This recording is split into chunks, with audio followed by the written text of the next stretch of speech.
Alam mo kung ano real talk? Hindi lahat ng nakapagtapos masasabi mong may pinag-aralan. Kasi kahit anong taas ng kursong tinapos mo, kung wala kang modo at pangit ang tabas ng dila mo, walang makikisama sa'yo. At hindi lahat ng hindi nakapagtapos wala nang mangyayari sa buhay. Mas bilib pa rin ako sa mga taong marunong rumispeto, hindi bastos. Na porket nagkaroon lang ng titulo, akala mo kung sino na. May kilala kayong ganito? Oo, marami, di ba? Naakala nila porket may hawak na silang diploma, bida na sila kagad. Pwede na nilang tapak-tapakan yung mga taong hindi nakapagtapos. Hindi naman lahat. Oo, hindi naman lahat, pero maraming ganito, di ba?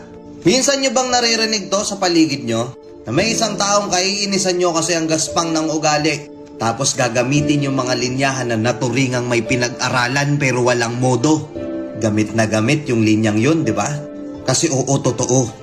Merong mga tao dito na nakapagtapos, nakapag-aral, akala mo kung sino na.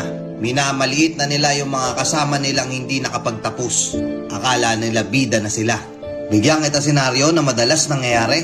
Nagkita-kita kayo ng mga kabatch mo noon. Ano purpose kung bakit kayo nagkita-kita?